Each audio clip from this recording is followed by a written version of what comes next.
Metro Vancouver ਤੇ Toronto ਵਿੱਚ ਅੱਜ ਫਿਰ ਤੋਂ ਚੱਲੀਆਂ ਗੋਲੀਆਂ, ਦਵਾਂਗੇ ਜਾਣਕਾਰੀ।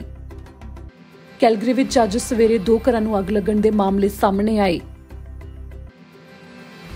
ਅਮਰੀਕੀ ਰਾਸ਼ਟਰਪਤੀ ਤੇ ਅਧਿਕਾਰੀਆਂ ਦੇ ਵੱਲੋਂ ਦਬਾਅ ਬਣਾਉਣ ਦੀ ਕੋਸ਼ਿਸ਼, ਕੈਨੇਡਾ ਦੇ ਲਈ ਹਦਾਇਤਾਂ ਹਟਾਉਣ ਦੀ ਕੀਤੀ ਮੰਗ।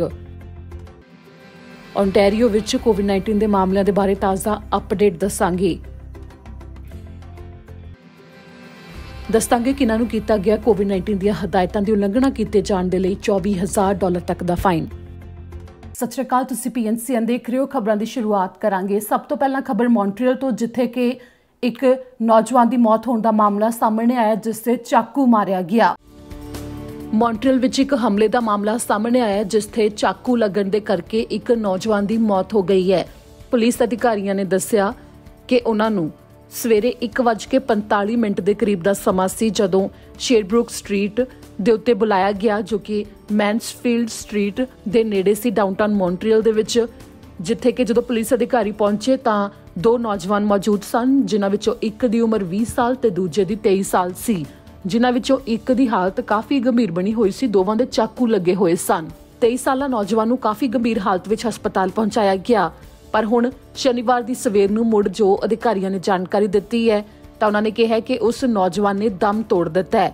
ਮਾਮਲੇ ਦੇ ਉੱਤੇ ਜਾਂਚ ਚੱਲ ਰਹੀ ਹੈ ਤੇ ਦੂਜੇ ਨੌਜਵਾਨ ਦੀ ਹਾਲਤ ਖਤਰੇ ਤੋਂ ਬਾਹਰ ਹੈ, ਜਿਸ ਦਾ ਕਿ ਇਲਾਜ ਚੱਲ ਰਿਹਾ ਹੈ। ਪੁਲਿਸ ਅਧਿਕਾਰੀਆਂ ਨੇ ਕਿਹਾ ਕਿ ਮੌਕੇ ਦੇ ਉੱਤੇ ਜੇਕਰ ਕਿਸੇ ਦੇ ਕੋਲ ਵੀ ਕੋਈ ਡੈਸ਼ ਕੈਮ ਫੁਟੇਜ ਜਾਂ ਫਿਰ ਕੋਈ ਹੋਰ ਵੀਡੀਓ ਫੁਟੇਜ ਹੋਵੇ ਤਾਂ ਉਹਨਾਂ ਦੇ ਨਾਲ ਜਾਣਕਾਰੀ ਜ਼ਰੂਰ ਸਾਂਝੀ ਕੀਤੀ ਜਾਵੇ। ਅਗਲੀ ਖਬਰ ਕੈਲਗਰੀ ਤੋਂ ਹੈ, ਜਿੱਥੇ ਕਿ 2 ਘਰਾਂ ਨੂੰ ਸ਼ਨੀਵਾਰ ਦੀ ਸਵੇਰ ਨੂੰ ਅੱਗ ਲੱਗਣ ਦਾ ਮਾਮਲਾ ਸਾਹਮਣੇ ਆਇਆ। ਫਾਇਰ ਫਾਈਟਰਸ ਨੇ ਜੋ ਜਾਣਕਾਰੀ ਦਿੱਤੀ ਉਹ ਤੁਹਾਨੂੰ ਹੁਣ ਦੱਸਾਂਗੇ। ਕੈਲਗਰੀ ਫਾਇਰ ਡਿਪਾਰਟਮੈਂਟ ਦੇ ਵੱਲੋਂ ਜਾਣਕਾਰੀ ਦਿੱਤੀ ਗਈ ਹੈ ਕਿ ਸ਼ਨੀਵਾਰ ਦੀ ਸਵੇਰ ਨੂੰ 3:10 ਦੇ ਕਰੀਬ ਦਾ ਸਮਾਂ ਸੀ, ਜਦੋਂ 2 ਘਰਾਂ ਨੂੰ ਅੱਗ ਲੱਗੀ ਹੋਈ ਸੀ, ਜਿਸ ਤੋਂ ਬਾਅਦ ਤੁਰੰਤ ਫਾਇਰ ਫਾਈਟਰ ਮੌਕੇ ਦੇ ਉੱਤੇ ਪਹੁੰਚੇ, ਜਿਨ੍ਹਾਂ ਦੇ ਵੱਲੋਂ ਅੱਗ ਦੇ ਉੱਤੇ ਕਾਬੂ ਪਾਇਆ ਗਿਆ। ਜਿਨ੍ਹਾਂ ਨੇ ਕਿਹਾ ਕਿ ਜਦੋਂ ਉਹ ਮੌਕੇ ਦੇ ਉੱਤੇ ਪਹੁੰਚੇ ਤਾਂ ਉੱਥੇ ਇੱਕ ਘਰ ਦੀ ਪਹਿਲੀ ਮੰਜ਼ਲ ਦੇ ਵਿੱਚੋਂ ਹੀ ਧੂੰਆਂ ਨਿਕਲ ਰਿਹਾ ਸੀ, ਜਿੱਥੇ ਕਿ ਕਮਰੇ ਦੀ ਖਿੜਕੀ ਦੇ ਵਿੱਚੋਂ ਕਾਲਾ ਧੂੰਆਂ ਨਿਕਲ ਰਿਹਾ ਸੀ। ਫਾਇਰ ਫਾਈਟਰਸ ਨੇ ਤੁਰੰਤ ਅੱਗ ਦੇ ਉੱਤੇ ਕਾਬੂ ਪਾਇਆ। ਘਰ ਦੇ ਵਿੱਚ ਇੱਕ ਵਿਅਕਤੀ ਮੌਜੂਦ ਸੀ, ਜਿਸ ਨੂੰ ਤੁਰੰਤ ਬਾਹਰ ਕੱਢਿਆ ਗਿਆ, ਪਰ ਉਹ ਧੂਏ ਦੇ ਕਰਕੇ ਉਹ ਕਾਫੀ ਦਿੱਕਤ ਦਾ ਸਾਹਮਣਾ ਕਰ ਰਿਹਾ ਸੀ, ਜਿਸ ਨੂੰ ਤੁਰੰਤ ਹਸਪਤਾਲ ਪਹੁੰਚਾਇਆ ਗਿਆ। ਤੇ ਦੂਜਾ ਅੱਗ ਲੱਗਣ ਦਾ ਮਾਮਲਾ ਵੱਖਰੀ ਥਾਂ ਦੇ ਉੱਤੇ ਸਾਹਮਣੇ ਆਇਆ, ਜਿੱਥੇ ਕਿ ਸਵੇਰੇ 5 ਵਜੇ ਦੇ ਕਰੀਬ 300 ਬਲਾਕ ਤੇ 9A ਸਟਰੀਟ ਨਾਰਥ ਵੈਸਟ ਦੇ ਉੱਤੇ ਫਾਇਰ ਫਾਈਟਰਸ ਨੂੰ ਬੁਲਾਇਆ ਗਿਆ, ਜਿੱਥੇ ਕਿ 3 ਮੰਜ਼ਿਲਾ ਰੈਜ਼ੀਡੈਂਸ਼ੀਅਲ ਬਿਲਡਿੰਗ ਨੂੰ ਅੱਗ ਲੱਗੀ ਹੋਈ ਸੀ, ਜਿਸ ਨੂੰ ਤੁਰੰਤ ਖਾਲੀ ਕਰਵਾਇਆ ਗਿਆ ਤੇ ਅੱਗ ਦੇ ਉੱਤੇ ਕਾਬੂ ਪਾਇਆ ਗਿਆ। ਓਨਟਾਰੀਓ ਵਿੱਚ ਕੋਵਿਡ-19 ਦੇ ਮਾਮਲੇ ਕਾਫੀ ਗਿਣਤੀ ਵਿੱਚ ਦੁਬਾਰਾ ਤੋਂ ਸਾਹਮਣੇ ਆਉਣੇ ਸ਼ੁਰੂ ਹੋ ਗਏ ਨੇ। ਇਸ ਦੇ ਬਾਰੇ ਜੋ ਤਾਜ਼ਾ ਅੰਕੜੇ ਸਾਹਮਣੇ ਆਏ ਨੇ, ਉਸ ਦੇ ਵਿੱਚ ਮੌਤਾਂ ਦੀ ਗਿਣਤੀ ਤੇ ਕੋਵਿਡ-19 ਦੇ ਨਵੇਂ ਮਾਮਲਿਆਂ ਦੀ ਗਿਣਤੀ ਪਹਿਲਾਂ ਨਾਲੋਂ ਕਾਫੀ ਵੱਧ ਹੋਈ ਹੈ। ਓਨਟਾਰੀਓ ਸੂਬੇ ਵਿੱਚ ਇੱਕ ਦਿਨ ਦੇ ਵਿੱਚ 821 ਨਵੇਂ ਮਾਮਲੇ ਕੋਵਿਡ-19 ਦੇ ਸਾਹਮਣੇ ਆਏ ਨੇ ਤੇ 10 ਹੋਰ ਮੌਤਾਂ ਹੋਣ ਦੀ ਗਿਣਤੀ ਸਾਹਮਣੇ ਆਈ ਹੈ। ਸਿਹਤ ਅਧਿਕਾਰੀਆਂ ਨੇ ਅੰਕੜੇ ਸਾਂਝੇ ਕੀਤੇ ਨੇ। ਸ਼ਨੀਵਾਰ ਨੂੰ, ਇਸ ਤੋਂ ਪਹਿਲਾਂ ਸ਼ੁੱਕਰਵਾਰ ਨੂੰ 795 ਨਵੇਂ ਮਾਮਲੇ ਸਾਹਮਣੇ ਆਏ ਸਨ ਤੇ ਇਸ ਗਿਣਤੀ ਵਿੱਚ ਵਾਧਾ ਹੀ ਹੁੰਦਾ ਜਾ ਰਿਹਾ ਹੈ, ਕਿਉਂਕਿ ਜੋ ਲੰਘਿਆ ਸੋਮਵਾਰ ਸੀ ਉਦੋਂ 600 ਮਾਮਲੇ ਸਾਹਮਣੇ ਆਏ ਸੀ, ਮੰਗਲਵਾਰ ਨੂੰ 577 ਨਵੇਂ ਮਾਮਲੇ ਸਾਹਮਣੇ ਆਏ ਸੀ, ਬੁੱਧਵਾਰ ਨੂੰ 593 ਤੇ ਵੀਰਵਾਰ ਨੂੰ 864 ਨਵੇਂ ਮਾਮਲੇ ਸਾਹਮਣੇ ਆਏ ਸੀ ਤੇ ਉਸ ਤੋਂ ਬਾਅਦ ਸ਼ਨੀਵਾਰ ਨੂੰ ਵੀ ਗਿਣਤੀ 800 ਤੋਂ ਉੱਪਰ ਹੀ ਪਾਈ ਗਈ ਹੈ। ਇਸ ਤੋਂ ਇਲਾਵਾ ਜੋ ਔਸਤਨ ਗਿਣਤੀ ਦੱਸੀ ਗਈ ਹੈ, ਓਨਟਾਰੀਓ ਸੂਬੇ ਦਾ ਕਹਿਣਾ ਹੈ ਕਿ ਹਰ ਰੋਜ਼ ਔਸਤਨ 719 ਦੇ ਕਰੀਬ ਮਾਮਲੇ ਸਾਹਮਣੇ ਆ ਰਹੇ ਨੇ। ਇਸ ਹਫ਼ਤੇ ਦੀ ਔਸਤ ਇਹ ਕੱਢੀ ਗਈ ਹੈ। ਇਸ ਮੌਕੇ ਅਧਿਕਾਰੀਆਂ ਦਾ ਇਹ ਵੀ ਕਹਿਣਾ ਹੈ ਕਿ ਜ਼ਿਆਦਾ ਕੋਵਿਡ-19 ਦੇ ਨਵੇਂ ਮਾਮਲੇ ਉਹਨਾਂ ਵਿੱਚ ਸਾਹਮਣੇ ਆ ਰਹੇ ਨੇ ਜਿਨ੍ਹਾਂ ਦੇ ਟੀਕੇ ਨਹੀਂ ਲੱਗੇ ਹੋਏ ਕੋਵਿਡ ਦੇ। ਤੇ ਹੁਣ ਤੱਕ ਸੂਬੇ ਵਿੱਚ 21.3 ਮਿਲੀਅਨ ਟੀਕਿਆਂ ਦੀਆਂ ਡੋਜ਼ਸ ਲਗਾਈਆਂ ਜਾ ਚੁੱਕੀਆਂ ਨੇ, ਜਦੋਂ ਤੋਂ ਟੀਕੇ ਲਗਾਉਣੇ ਸ਼ੁਰੂ ਕੀਤੇ ਗਏ ਨੇ। ਇਸ ਨਾਲ ਜਿਵੇਂ ਕਿ ਵੱਖੋ ਵੱਖਰੇ ਸੂਬਿਆਂ ਦੇ ਵਿੱਚ ਕੋਵਿਡ-19 ਦੇ ਮਾਮਲੇ ਵਧਦੇ ਹੋਏ ਦਿਖਾਈ ਦੇ ਰਹੇ ਨੇ, ਤਾਂ ਸਖਤੀ ਵੀ ਵੱਧ ਰਹੀ ਹੈ। ਅਲਬਰਟਾ ਦੇ ਵਿੱਚ ਵੀ ਸਖਤੀ ਵੱਧ ਰਹੀ ਹੈ, ਜਿਸ ਦੇ ਬਾਰੇ ਅਸੀਂ ਜਾਣਕਾਰੀ ਤੁਹਾਨੂੰ ਪਹਿਲਾਂ ਵੀ ਦਿੱਤੀ ਹੈ।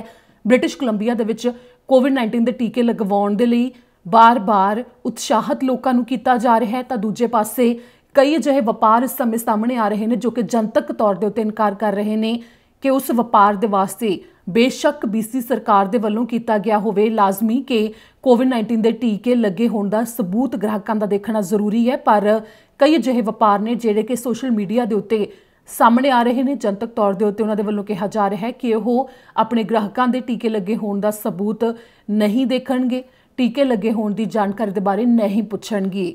ਜਿਸ ਤੋਂ ਬਾਅਦ ਹਜੇ ਬ੍ਰਿਟਿਸ਼ ਕੋਲੰਬੀਆ ਸਰਕਾਰ ਦੇ ਵੱਲੋਂ ਇਸ ਦੇ ਉੱਤੇ ਕੁਝ ਵੀ ਕਹਿਣਾ ਬਾਕੀ ਹੈ। ਪਰ ਅਧਿਕਾਰੀਆਂ ਵੱਲੋਂ ਸਮੇਂ-ਸਮੇਂ ਦੇ ਉੱਤੇ ਜੋ ਜਾਣਕਾਰੀ ਦਿੱਤੀ ਜਾ ਰਹੀ ਹੈ ਉਸ ਦੇ ਵਿੱਚ ਉਹਨਾਂ ਨੇ ਇਹੋ ਦਾਅਵਾ ਬਾਰ-ਬਾਰ ਕੀਤਾ ਹੈ ਕਿ ਜਿਹੜੇ ਕੋਵਿਡ-19 ਦੇ ਨਵੇਂ ਮਾਮਲੇ ਸਾਹਮਣੇ ਆ ਰਹੇ ਨੇ ਉਹਨਾਂ ਦੇ ਵਿੱਚ ਜ਼ਿਆਦਾ ਸਾਹਮਣੇ ਆ ਰਹੇ ਨੇ ਜਿਨ੍ਹਾਂ ਨੇ ਕੋਵਿਡ-19 ਦੇ ਟੀਕੇ ਨਹੀਂ ਲਗਵਾਏ ਹੋਏ।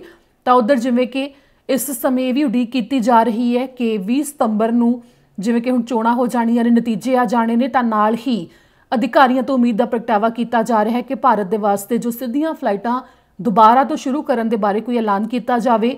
ਤਾਂ ਉਧਰ ਕੈਨੇਡਾ ਦੇ ਵਾਸਤੇ ਜਿਵੇਂ ਇਸ ਸਮੇਂ ਲੈਂਡ ਬਾਰਡਰਸ ਦੇ ਲਈ ਅਮਰੀਕਾ ਨੇ ਹਦਾਇਤਾਂ ਨੂੰ ਹਜੇ ਵੀ ਸਖਤ ਕੀਤਾ ਹੋਇਆ, ਜਦਕਿ ਕੈਨੇਡਾ ਨੇ ਉਹਨਾਂ ਹਦਾਇਤਾਂ ਦੇ ਵਿੱਚ ਢਿੱਲ ਦਿੱਤੀ ਸੀ ਅਗਸਤ ਮਹੀਨੇ।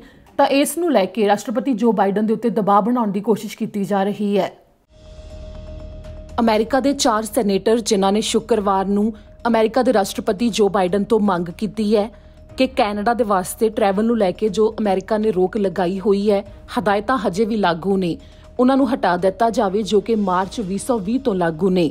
ਜਿਵੇਂ ਕਿ ਕੈਨੇਡਾ ਨੇ ਤਾਂ ਅਮਰੀਕਾ ਵਾਸੀਆਂ ਦੇ ਵਾਸਤੇ ਆਪਣੇ ਬਾਰਡਰ ਖੋਲ੍ਹ ਦਿੱਤੇ ਸਨ ਉਹਨਾਂ ਦੇ ਲਈ ਜਿਨ੍ਹਾਂ ਦੇ ਕੋਵਿਡ-19 ਦੇ ਟੀਕੇ ਲੱਗੇ ਹੋਏ ਨੇ, ਪਰ ਅਮਰੀਕਾ ਨੇ ਅਜਿਹਾ ਨਹੀਂ ਕੀਤਾ, ਜਿਸ ਦੇ ਲਈ ਤਰੀਕ ਨੂੰ ਅੱਗੇ ਤੋਂ ਅੱਗੇ ਵਧਾਇਆ ਗਿਆ, ਜਿਸ ਨੂੰ ਲੈ ਕੇ ਹੁਣ ਸੈਨੇਟਰ ਸਾਹਮਣੇ ਆ ਰਹੇ ਨੇ ਜਿਨ੍ਹਾਂ ਦੇ ਵੱਲੋਂ ਅਮਰੀਕਾ ਦੇ ਰਾਸ਼ਟਰਪਤੀ ਜੋ ਬਾਈਡਨ ਦੇ ਉੱਤੇ ਦਬਾਅ ਬਣਾਉਣ ਦੀ ਕੋਸ਼ਿਸ਼ ਕੀਤੀ ਜਾ ਰਹੀ ਹੈ ਕਿ ਇਸ ਦੇ ਨਾਲ ਅਮਰੀਕਾ ਵਾਸੀਆਂ ਨੂੰ ਤੇ ਨਾਲ ਹੀ ਕਈ ਵਪਾਰਾਂ ਨੂੰ ਨੁਕਸਾਨ ਦਾ ਵੀ ਸਾਹਮਣਾ ਕਰਨਾ ਪੈ ਰਿਹਾ ਹੈ ਤੇ ਹੋਰ ਵੀ ਕਈ ਚੁਣੌਤੀਆਂ ਦਾ ਸਾਹਮਣਾ ਕਰ ਰਹੇ ਨੇ ਕਿ ਕੈਨੇਡਾ ਤੋਂ ਯਾਤਰੀ ਜਾਂ ਫਿਰ ਹੋਰ ਆਪਣੇ ਕੰਮਕਾਰ ਕਰਨ ਦੇ ਵਾਸਤੇ ਕੈਨੇਡਾ ਵਾਸੀ ਅਮਰੀਕਾ ਦੇ ਵਿੱਚ ਦਾਖਲ ਨਹੀਂ ਹੋ ਪਾ ਰਹੇ ਲੈਂਡ ਬਾਰਡਰ ਦੇ ਰਾਹੀਂ। ਇੱਥੇ ਜ਼ਿਕਰਯੋਗ ਹੈ ਕਿ ਹਵਾਈ ਬਾਰਡਰ ਦੇ ਰਾਹੀਂ ਤਾਂ ਹਜੇ ਵੀ ਜਾਇਆ ਜਾ ਸਕਦਾ ਹੈ ਤੇ ਇਸੇ ਨੂੰ ਲੈ ਕੇ ਜਿਹੜੀਆਂ ਇਹ ਹਦਾਇਤਾਂ ਨੇ ਉਹਨਾਂ ਨੂੰ ਹਟਾਉਣ ਦੀ ਮੰਗ ਕੀਤੀ ਜਾ ਰਹੀ ਹੈ ਜੋ ਫਿਲਹਾਲ 21 ਸਤੰਬਰ ਤੱਕ ਲਾਗੂ ਹੈ। ਇਸ ਦੇ ਉੱਤੇ ਜੇਕਰ ਕੋਈ ਹੋਰ ਜਾਣਕਾਰੀ ਸਾਹਮਣੇ ਆਉਂਦੀ ਤਾਂ ਤੁਹਾਨੂੰ ਅਸੀਂ ਦੱਸਾਂਗੇ। ਤਾਂ ਉਧਰ ਵਿਨੀਪੈਗ ਤੋਂ ਇੱਕ ਜਾਨਲੇਵਾ ਹਾਦਸਾ ਵਾਪਰਨ ਦਾ ਮਾਮਲਾ ਸਾਹਮਣੇ ਆਇਆ, ਉਸ ਦੇ ਬਾਰੇ ਹੁਣ ਤੁਹਾਨੂੰ ਜਾਣਕਾਰੀ ਦੇਵਾਂਗੇ। ਸ਼ੁੱਕਰਵਾਰ ਦੀ ਰਾਤ ਨੂੰ ਵਿਨੀਪੈਗ ਦੇ ਵਿੱਚ ਇੱਕ ਜਾਨਲੇਵਾ ਹਾਦਸਾ ਵਾਪਰਿਆ ਜਿੱਥੇ ਕਿ ਸਾਊਥ ਪੈਰੀਮੀਟਰ ਹਾਈਵੇ ਦੇ ਉੱਤੇ ਇੱਕ ਸੈਮੀ ਟ੍ਰੇਲਰ ਸੜਕ ਹਾਦਸੇ ਦਾ ਸ਼ਿਕਾਰ ਹੋ ਗਿਆ, ਜਿਸ ਤੋਂ ਬਾਅਦ 51 ਸਾਲਾ ਵਿਨੀਪੈਗ ਦੇ ਰਹਿਣ ਵਾਲੇ ਵਿਅਕਤੀ ਦੀ ਮੌਤ ਹੋ ਗਈ ਹੈ। ਸ਼ੁੱਕਰਵਾਰ ਸ਼ਾਮ ਨੂੰ 7:45 ਦੇ ਕਰੀਬ ਦਾ ਸਮਾਂ ਸੀ ਜਦੋਂ RCMP ਨੂੰ ਸੜਕ ਹਾਦਸੇ ਦੇ ਬਾਰੇ ਜਾਣਕਾਰੀ ਦਿੱਤੀ ਗਈ। ਉਹਨਾਂ ਨੂੰ ਹਾਈਵੇ ਦੇ ਉੱਤੇ ਸੈਂਟ ਐਨਿਸ ਰੋਡ ਦੇ ਕੋਲ ਬੁਲਾਇਆ ਗਿਆ। ਜਦੋਂ RCMP ਅਧਿਕਾਰੀ ਮੌਕੇ ਦੇ ਉੱਤੇ ਪਹੁੰਚੇ ਤਾਂ ਪਿਕਅਪ ਟਰੱਕ ਜੋ ਕਿ ਪੂਰਬ ਵੱਲ ਜਾ ਰਿਹਾ ਸੀ ਪੈਰੀਮੀਟਰ ਦੇ ਉੱਤੇ, ਤਾਂ ਉਸ ਦੀ ਸੈਮੀ ਟ੍ਰੇਲਰ ਦੇ ਨਾਲ ਟੱਕਰ ਹੋ ਗਈ ਜੋ ਕਿ ਪਿੱਛੇ ਤੋਂ ਜਾ ਕੇ ਟਕਰਾਇਆ ਟਰੱਕ ਦੇ ਨਾਲ। ਕਿਉਂਕਿ ਅੱਗੇ ਜਾ ਰਿਹਾ ਟਰੱਕ ਰੁਕ ਗਿਆ ਸੀ, ਅੱਗੇ ਰੇਲ ਗੱਡੀ ਲੰਘ ਰਹੀ ਸੀ, ਜਿਸ ਕਰਕੇ ਉਸ ਦੇ ਰੁਕਣ ਤੋਂ ਬਾਅਦ ਪਿੱਛੇ ਤੋਂ ਆਉਣ ਵਾਲਾ ਵਾਹਨ ਉਸ ਦੇ ਨਾਲ ਟਕਰਾ ਗਿਆ। 에ਅਰ ਐਂਬੂਲੈਂਸ ਨੂੰ ਮੌਕੇ ਦੇ ਉੱਤੇ ਬੁਲਾਇਆ ਗਿਆ ਤੇ 51 ਸਾਲਾ ਡਰਾਈਵਰ ਜੋ ਕਿ ਪਿਕਅਪ ਟਰੱਕ ਦਾ ਡਰਾਈਵਰ ਸੀ ਉਸ ਨੂੰ ਤੁਰੰਤ ਹਸਪਤਾਲ ਪਹੁੰਚਾਇਆ ਗਿਆ ਹੈਲਥ ਸਾਇੰਸਿਸ ਸੈਂਟਰ, ਪਰ ਉਸਨੇ ਉੱਥੇ ਜਾ ਕੇ ਦਮ ਤੋੜ ਦਿੱਤਾ। ਇਸ ਤੋਂ ਬਾਅਦ ਜਾਣਕਾਰੀ ਦਿੱਤੀ ਗਈ ਹੈ ਕਿ ਜੋ ਸੈਮੀ ਟ੍ਰੇਲਰ ਦਾ ਡਰਾਈਵਰ ਸੀ ਉਸ ਦੀ ਉਮਰ 22 ਸਾਲ ਹੈ ਤੇ ਉਸ ਦੇ ਨਾਲ ਇੱਕ 23 ਸਾਲ ਦਾ ਨੌਜਵਾਨ ਵੀ ਮੌਜੂਦ ਸੀ। ਦੋਵੇਂ ਵਿਨੀਪੈਗ ਦੇ ਰਹਿਣ ਵਾਲੇ ਨੇ ਤੇ ਉਹਨਾਂ ਦਾ ਕੋਈ ਨੁਕਸਾਨ ਨਹੀਂ ਹੋਇਆ। ਮਾਮਲੇ ਦੀ RCMP ਦੇ ਵੱਲੋਂ ਜਾਂਚ ਕੀਤੀ ਜਾ ਰਹੀ ਹੈ। ਬਰਨਬੀ ਵਿੱਚ ਅੱਜ ਹੀ ਸ਼ਾਮ ਨੂੰ ਗੋਲੀਆਂ ਚੱਲਣ ਦਾ ਮਾਮਲਾ ਸਾਹਮਣੇ ਆਇਆ, ਜਿਸ ਦੇ ਬਾਰੇ ਬਰਨਬੀ RCMP ਨੇ ਜਾਣਕਾਰੀ ਦਿੱਤੀ ਕਿ ਸ਼ਨੀਵਾਰ ਨੂੰ ਸ਼ਾਮ ਨੂੰ 4:30 ਵਜੇ ਦੇ ਕਰੀਬ ਦਾ ਸਮਾਂ ਸੀ ਜਦੋਂ ਗੋਲੀਆਂ ਚੱਲਣ ਦੇ ਬਾਰੇ ਉਹਨਾਂ ਨੂੰ ਪਤਾ ਲੱਗਿਆ ਸਪਰੌਟ ਸਟਰੀਟ ਤੇ ਨੌਰਲੈਂਡ ਐਵੇਨਿਊ ਦੇ ਨੇੜੇ, ਜਿੱਥੇ ਕਿ ਜਦੋਂ ਪੁਲਿਸ ਅਧਿਕਾਰੀ ਪਹੁੰਚੇ ਤਾਂ ਉੱਥੇ ਇੱਕ ਵਿਅਕਤੀ ਨੂੰ ਜ਼ਖਮੀ ਹਾਲਤ ਵਿੱਚ ਪਾਇਆ ਗਿਆ। ਇਸ ਦੇ ਬਾਰੇ ਹਜੇ ਵਿਸਥਾਰ ਦੇ ਵਿੱਚ ਪੁਲਿਸ ਨੇ ਜਾਣਕਾਰੀ ਸਾਂਝੀ ਕਰਨੀ ਹੈ। ਹਜੇ ਤੱਕ ਪੁਲਿਸ ਨੇ ਇਹ ਵੀ ਪੁਸ਼ਟੀ ਨਹੀਂ ਕੀਤੀ ਕਿ ਜੋ ਇਹ ਗੋਲੀਆਂ ਚੱਲਣ ਦਾ ਮਾਮਲਾ ਹੈ ਉਹ ਲੋਅਰ ਮੇਨਲੈਂਡ ਦੇ ਵਿੱਚ ਹੋ ਰਹੀ ਗੈਂਗ ਹਿੰਸਾ ਦੇ ਨਾਲ ਸੰਬੰਧਿਤ ਹੈ ਜਾਂ ਨਹੀਂ। ਪਰ ਇੱਥੇ ਜ਼ਿਕਰਯੋਗ ਹੈ ਕਿ 3 ਦਿਨ ਪਹਿਲਾਂ ਹੀ ਵੈਨਕੂਵਰ ਡਾਊਨਟਾਊਨ ਦੇ ਵਿੱਚ ਜੋ ਫੇਅਰਮੌਂਟ ਹੋਟਲ ਹੈ ਉਸ ਦੇ ਵਿੱਚ ਅਮਨਦੀਪ ਮੰਜ ਦੇ ਗੋਲੀਆਂ ਮਾਰ ਕੇ ਉਸ ਦੀ ਹੱਤਿਆ ਕੀਤੀ ਗਈ ਸੀ ਤੇ ਉਸ ਤੋਂ 3 ਦਿਨ ਬਾਅਦ ਹੁਣ ਬਰਨਬੀ ਦੇ ਵਿੱਚ ਗੋਲੀਆਂ ਚਲਾਉਣ ਦਾ ਇਹ ਮਾਮਲਾ ਸਾਹਮਣੇ ਆਇਆ ਹੈ, ਜਿਸ ਦੇ ਬਾਰੇ ਹਜੇ ਪੁਲਿਸ ਨੇ ਕੋਈ ਪੁਸ਼ਟੀ ਨਹੀਂ ਕੀਤੀ ਕਿ ਦੋਵਾਂ ਮਾਮਲਿਆਂ ਦਾ ਇੱਕ ਦੂਜੇ ਨਾਲ ਕੋਈ ਸਬੰਧ ਹੈ ਜਾਂ ਨਹੀਂ। ਤਾਂ ਉਧਰ ਟੋਰਾਂਟੋ ਦੇ ਵਿੱਚ ਗੋਲੀਆਂ ਚੱਲੀਆਂ ਨੇ ਜਿੱਥੇ ਕਿ ਇੱਕ ਵਿਅਕਤੀ ਦੀ ਮੌਤ ਵੀ ਹੋਈ ਹੈ। ਕੁਝ ਘੰਟੇ ਪਹਿਲਾਂ ਹੀ ਟੋਰਾਂਟੋ ਵਿੱਚ ਗੋਲੀਆਂ ਚੱਲਣ ਦਾ ਇਹ ਮਾਮਲਾ ਸਾਹਮਣੇ ਆਇਆ ਹੈ, ਜਿਸ ਦੇ ਬਾਰੇ ਪੁਲਿਸ ਅਧਿਕਾਰੀਆਂ ਨੇ ਜਾਣਕਾਰੀ ਦਿੱਤੀ ਕਿ ਸ਼ਨੀਵਾਰ ਦੀ ਰਾਤ ਨੂੰ 9 ਵਜੇ ਦੇ ਕਰੀਬ ਦਾ ਸਮਾਂ ਸੀ ਜਦੋਂ ਉਹਨਾਂ ਨੂੰ ਗੈਰਾਡ ਸਟਰੀਟ ਈਸਟ ਦੇ ਵੱਲ ਦੱਖਣੀ ਹਿੱਸੇ ਦੇ ਵਿੱਚ ਬੁਲਾਇਆ ਗਿਆ ਜਿੱਥੇ ਕਿ ਗੋਲੀਆਂ ਚੱਲੀਆਂ ਨੇ ਤੇ ਇਹਨਾਂ ਗੋਲੀਆਂ ਦੇ ਚੱਲਣ ਦੇ ਕਰਕੇ ਇੱਕ ਵਿਅਕਤੀ ਦੀ ਮੌਤ ਹੋ ਚੁੱਕੀ ਹੈ, 2 ਹੋਰ ਜ਼ਖਮੀ ਹੋਏ ਨੇ। ਸ਼ਨੀਵਾਰ ਦੀ ਰਾਤ ਨੂੰ ਰੀਜੈਂਟ ਪਾਰਕ ਦੇ ਵਿੱਚ ਇਹ ਮਾਮਲਾ ਵਾਪਰਿਆ ਹੈ। ਪੁਲਿਸ ਅਧਿਕਾਰੀਆਂ ਦਾ ਕਹਿਣਾ ਹੈ ਕਿ ਸ਼ੁਰੂਆਤ ਵਿੱਚ ਉਹਨਾਂ ਨੂੰ 2 ਜਣੇ ਮਿਲੇ ਸਨ ਜਿਨ੍ਹਾਂ ਦੇ ਗੋਲੀਆਂ ਲੱਗੀਆਂ ਹੋਈਆਂ ਸੀ। ਇੱਕ ਨੇ ਮੌਕੇ ਦੇ ਉੱਤੇ ਹੀ ਦਮ ਤੋੜ ਦਿੱਤਾ ਸੀ ਤਾਂ ਫਿਰ ਇੱਕ ਹੋਰ ਨੌਜਵਾਨ 20 ਸਾਲ ਦੇ ਕਰੀਬ ਜਿਸ ਦੀ ਉਮਰ ਹੈ ਉਸ ਨੂੰ ਵੀ ਹਸਪਤਾਲ ਪਹੁੰਚਾਇਆ ਗਿਆ, ਪਰ ਉਸ ਦੀ ਹਾਲਤ ਖਤਰੇ ਤੋਂ ਬਾਹਰ ਹੈ। ਪਰ 2 ਜਣਿਆਂ ਦੇ ਗੋਲੀਆਂ ਹੋਰ ਲੱਗੀਆਂ ਨੇ ਜਿਸ ਦੀ ਮੌਤ ਹੋਈ। ਉਸ ਤੋਂ ਇਲਾਵਾ ਇਸ ਦੇ ਬਾਰੇ ਅਧਿਕਾਰੀਆਂ ਨੇ ਜਦੋਂ ਜਾਣਕਾਰੀ ਦਿੱਤੀ ਹੈ ਤਾਂ ਉਹਨਾਂ ਨੇ ਕਿਹਾ ਕਿ ਗੋਲੀਆਂ ਚਲਾਉਣ ਦੇ ਮਾਮਲੇ ਵਿੱਚ ਹਜੇ ਜਾਂਚ ਕਰ ਰਹੇ ਨੇ ਤੇ ਸ਼ੱਕੀਆਂ ਦੇ ਬਾਰੇ ਹਜੇ ਕੁਝ ਵੀ ਨਹੀਂ ਕਿਹਾ ਜਾ ਸਕਦਾ। ਤਾਂ ਉਧਰ ਜਿਵੇਂ ਕਿ ਤੁਹਾਨੂੰ ਦੱਸਿਆ ਹੈ ਕਿ ਇਸ ਸਮੇਂ ਕੋਵਿਡ-19 ਦੇ ਕਰਕੇ ਹਦਾਇਤਾਂ ਦੇ ਵਿੱਚ ਸਖਤੀ ਤੇ ਨਾਲ ਹੀ ਛਾਪੇਮਾਰੀਆਂ ਅਧਿਕਾਰੀਆਂ ਦੇ ਵੱਲੋਂ ਕੀਤੀਆਂ ਜਾ ਰਹੀਆਂ ਨੇ ਉਹਨਾਂ ਦੇ ਉੱਤੇ ਜਿਹੜੇ ਕਿ ਕੋਵਿਡ-19 ਦੀਆਂ ਹਦਾਇਤਾਂ ਦੀ ਉਲੰਘਣਾ ਕਰ ਰਹੇ ਨੇ।